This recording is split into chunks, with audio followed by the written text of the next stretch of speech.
Peace be upon you, seekers of truth and lovers of knowledge.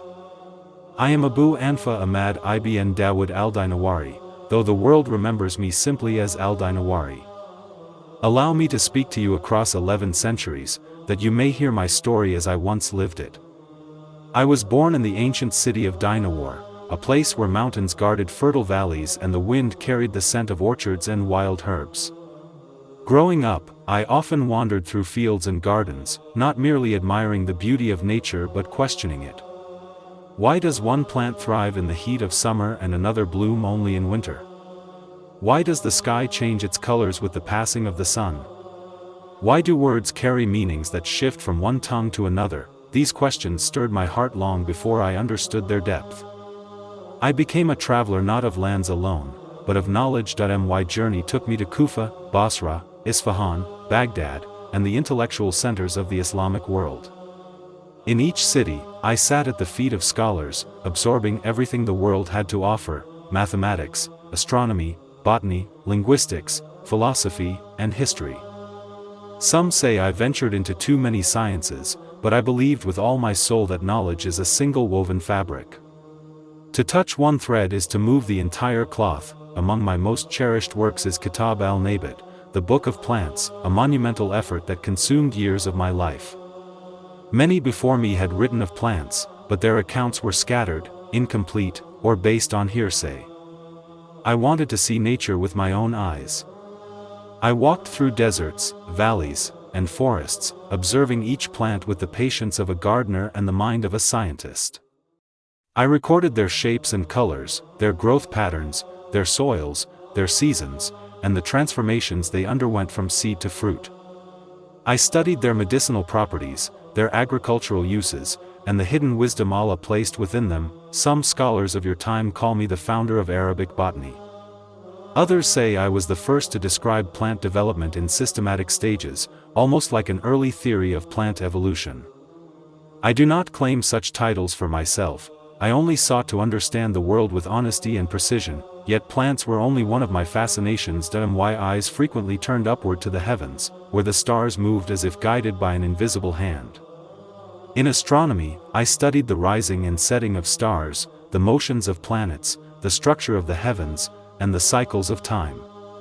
In those days, the works of the great philosopher Al-Kindi were well known. I read them with respect, but I did not accept them blindly. When I found errors, I corrected them, not out of arrogance, but out of devotion to truth. My treatise Al-Rad al-Kindi was written in that spirit, a scholar conversing with another scholar across the limits of time and thought. Mathematics, too, was a cornerstone of my studies.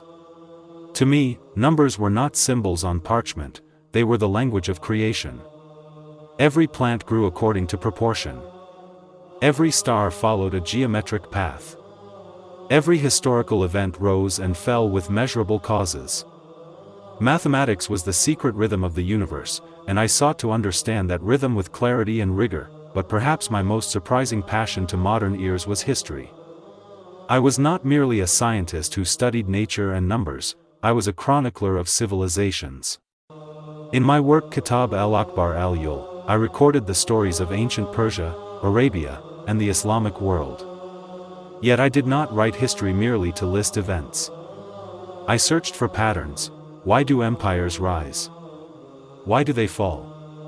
What links human ambition, power, virtue, and ruin?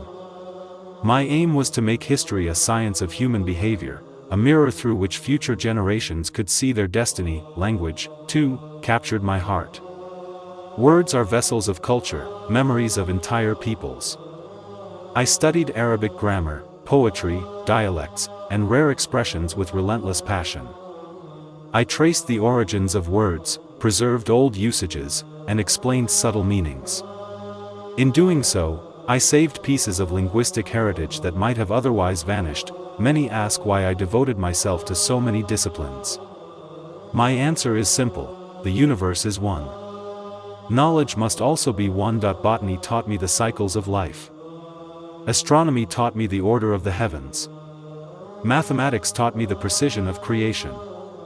History taught me the patterns of human destiny. Linguistics taught me the soul of language.